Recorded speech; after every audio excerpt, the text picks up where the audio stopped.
Welcome to Face the State. I'm Ariana Bennett. Thank you for joining us. Well, the class of 2017 boasted the highest graduation rates in Nevada's history, crossing the 80% threshold and marking a major accomplishment for Nevada's education system overall. But it is going to take more than just that to bring the Silver State up on the list nationally. So State Superintendent of Education Steve Canavero is here now to talk about all of that. Steve, thank you so much for coming on the show. Yeah, thank you for having me. So we're talking about this huge boost in graduation rates, 80.85% state record. That's a big increase from last year. It is 7% across the state increase. We've actually exceeded the goals that we established earlier this year that were 4 years out. So, why? Why'd they go up so much this year? Yeah, I think a few. Number one, they've been going up every year. So our graduation rates have continued to climb. In 2013, the legislature and the state adjusted the high school proficiency exam, and we changed the way that we view and the requirements for graduates in high school. We finished that work this year, so it takes a long time to put in new graduation requirements for students, and part of that is the elimination of the high school proficiency exam. We were one of a very few states who still had a pass to get out of high school proficiency exam. And now we've transitioned to sort of multiple pathways for students to be college or career ready, sort of a more nuanced view of post-secondary readiness, students being prepared after high school and having their diploma carry some value. So part of that is the elimination of an exit exam, but it's also attributable to an overall increase that we see that we've been seeing for the last 5 years. Does this change make it easier for people to graduate? I know there are probably some critics saying, well, this weakens the value of a diploma if it's easier to get one. Yeah, so I wouldn't say it weakens the value of a diploma. I think a diploma carries some currency no matter the requirements to obtain. But the broader vision for high school, and again, we've literally been working on this, I think, for about 4 years. How do we transition from our standard and advanced diploma at the state? And I know here in Washoe County we have advanced honors and a number of other diploma standards, but how do we require or provide students with opportunities in high school that prepare them for post-secondary? And in particular, how do we align that to career readiness? So we used to always talk about college and career ready, but we really only meant college ready. And certainly that's important, but many times a student's career path will take them through college and through graduate school, and sometimes it will take them directly into the workforce. And so we had been working for probably the last 2 years steady on trying to align and listen to industry to understand what they needed. So for example here, Tesla, Panasonic, what do they need in their in the workforce that they're seeking that we can align the K-12 experience towards, so that students when they graduate from high school can enter into a livable wage career, and that the opportunities in high school can link up not just with career and technical education, but also work-based learning experiences. And so, many of the viewers here will see in the near future a campaign, a public information campaign that the legislature funded as part of this wholesale transition to a new way of looking at graduation. And this is a huge protocol shift. I can speak from personal experience that when I was in high school in Washoe County School District, it was the college path. Everyone was pushed into that 4-year university, and there weren't a ton of trade-oriented or career-oriented out-of-college opportunities back then. So hearing this is a big change, and it makes sense given that the majority of the fastest-growing industries in Nevada right now don't require a 4-year degree. That's correct. A huge majority. Correct. And so we have to be really intentional about what we mean by career ready. And so the one sort of common denominator is the sort of preparation has to be for a livable wage career, because I think we have to have a bar, if you will, to strive for. If college ready, if you graduate college ready from a Nevada high school, that means that you have scored at an ACT, on the ACT at a level that automatically guarantees that you're placed in non-remedial credit-bearing coursework. So oftentimes our graduates from high school will go into the university, into UNR or UNLV, and they'll have to take remedial education. Right. And those are non-credit bearing, cost the family money, and it's not fair. And so we have a really clear marker for what college ready means, and that's directly aligned to our local institutions, and their placement guarantee is what it's called. If you score at this level, we automatically guarantee that you'll enter into. We didn't have a corresponding career ready indicator. And it took a lot of discussion with industry. It took, the governor established the Office of Workforce Innovations within the governor's office, and that was codified in law in 2017 to help the state understand what industry is looking for.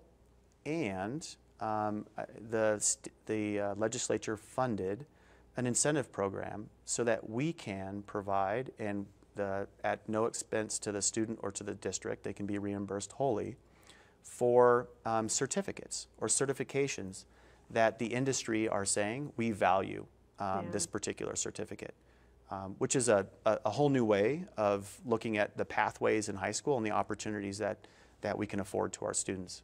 Yeah, really important change, definitely. Now, going back to the increase in grad rates, obviously a really good indicator, but looking at the rankings, when you look at the state rankings for education system, that's only one component that they look at. And Nevada, it's always at the bottom. And I know that that's a frustrating thing for people on the state level. Indeed. And one area that I saw where we are definitively at the bottom is the student-teacher ratio. We're significantly worse than even the average nationally. Is there an effort underway right now to improve that ratio? Yeah, there's been, this has been an ongoing discussion across the state. The legislature funds class size reduction. So there are in kindergarten, first, second, and then it carries through fourth and fifth now, specific funds that are targeting ratios of, let's say on average, about 21-to-1 across those grade spans. And then the legislature funds specific teachers and teaching positions in order to provide those ratios in the early grades. In many cases, districts are able to meet that requirement. In some cases, they're not. Some of the challenges that they face are facility challenges. There may not be just enough physical space for enough classrooms. Right. They may team teach, or they may have to request a waiver from the state to exceed that particular ratio just due to facility.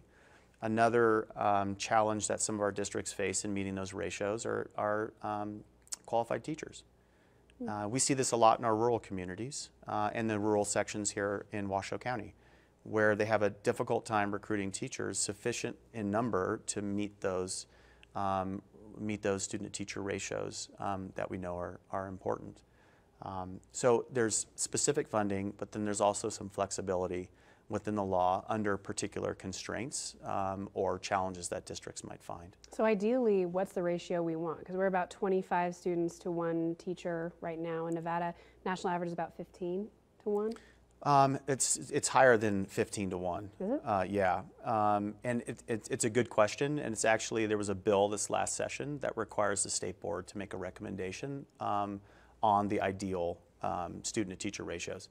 The quick cursory review of the research that I've seen so far, and again, we haven't gone through the state board process, is it's significantly lower than you would think, where the real impact from a research setting would say that the research would support a ratio.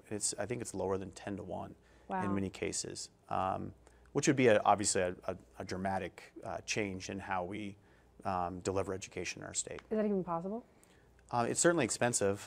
I don't know. Right. I don't know of the available dollars and how those dollars could be used for Nevada to climb the ladder.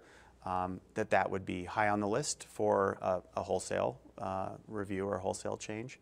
Other areas might be a little bit if you would, less expensive, or perhaps a broader scale that we could affect greater change. But some improvement is a priority. Absolutely, yeah, Okay. yeah. Every year we continue to work on class size. The state board reviews the waivers. We do it quarterly, where we look at our class size reduction reports each quarter before the state board in a public meeting and review the waivers. And there's a clear priority as well, given the amount of money that's available and for which classrooms that class size should be prioritized. The districts in many cases prioritize some of the schools who need the most support. Okay. All right. Now I want to talk about a recent change that's been made to the way that schools themselves are ranked or rated. Yeah. It's the school performance framework. People might know it as their star rating for their school. And that underwent some changes and some new ratings are out. So quickly, what is it and what's changing? So the star rating system is an indicator of school quality.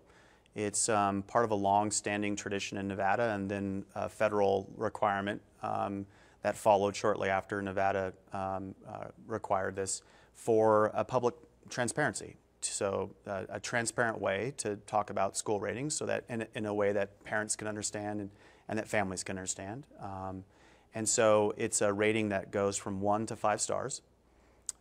It is part of a federal plan. It's a federal requirement and part of a federal plan that we approved, and it's called the Every Student Succeeds Act. So folks may remember the former star rating. It's been 2 academic years since we've refreshed the star ratings for a variety of reasons, and we can go into that. But when the new law passed, it actually passed shortly after the state board and the department adopted a strategic plan. And kind of going back to your point about where Nevada is on the rankings, the state and the state board have a vision for Nevada to be the fastest improving state in the nation. So a vision over 5 years for our state to be the fastest improving state in the nation. We know we can do it. And we know our kids are as capable as any student in any other state in this nation, and our teachers are as capable as, and our principals and our school leaders and system leaders are as capable. So we know we can get there. And so as part of our federal plan, the school performance framework, or the star rating system, was refreshed. Had a great process, had a number of work groups working on really detailed technical questions, as well as an advisory group that I ensured had practitioners, parents and teachers and principals, as well as members of the civil rights or equity community there to make sure that when we said all students, we meant all students. And it's different. It is different than the former star rating, so that's important. So parents now, if you're looking at your student's school, the star rating might have changed, right? It may have changed, and we're really looking at this as like the starting line on becoming the fastest improving state in the nation. So I would caution any comparison to the prior, the now 2 academic year old star rating. It's higher expectations, and so the sort of the goals within the framework are higher than they used to be. And we can say now that a 3-star school is meeting the state's performance expectations in proficiency or growth, and we can talk a little bit about that. And essentially, they're part of the solution towards becoming the fastest improving state in the nation, so 3, 4, and 5-star schools. It has a more holistic approach. And so part of our engagement with the education community and the community at large said things like, hey, growth matters. So in other words, if a student comes into my classroom, whether they're ahead of grade level or behind grade level, my obligation is to serve that student from when they show up till the end of the school year. And so we capture a thing called growth now, and we honor growth in terms of a student's progress more than we did in the past. So if parents then look up their kid's school and they see that it's now ranked as a 1 or 2-star school, whereas it was a 3 or 4-star school before, not necessarily worthy of panicking and transferring schools. It doesn't mean the quality went down, just the parameters are a little different. Yeah, it could, it certainly, yeah. And so I would encourage, so a family would go onto NevadaReportCard.com. NevadaReportCard.com is where the state has held this sort of transparency, and there's a lot of data there, but the star rating is prominently there. A parent can look at and see where the school is accumulating points, where it's doing well, and areas that it's struggling. And they could have a conversation with the teacher, a conversation with the school principal, or a conversation with the state if they want to appreciate what is being measured. The ratings that were just recently released in December are for informational purposes. It gives everyone an opportunity, sort of no stakes attached to the ratings, an opportunity to sort of calibrate and understand what the ratings mean. We've included things like school climate, for example, as a bonus measure. So we know things like bullying and social emotional yeah, learning. exactly. All of the safe and respectful learning environment, anti-bullying, the governor's social workers in schools, all of that work around and preparing students for the learning environment, right? The stressed brain is not prepared to learn. Right. So that's included. Chronic absenteeism is included. Things like student engagement. We know that students need to be in school if they can learn. Here in Washoe County, they've got a really strong outreach component so that they can identify students who have risk factors like poor attendance, and they can go out into the community and work with the family to ensure that student comes to school. Those are new. Those are things that we hadn't looked at in the past. So it's important to get in and take a look at where a school is performing, where it's doing well, and where it can use some additional supports. Okay. And as a parent, that's a powerful tool. Good deal. Okay, and people can check their school rating out on the internet. We will post that link for them. It Fantastic. is a good time for us to take a quick break with Steve. Sit tight. Coming up on Face the State, you may remember the 2015 legislative session was a big one for education. 2017 was pretty good too. I will be back with the superintendent to hear about what they're spending that money on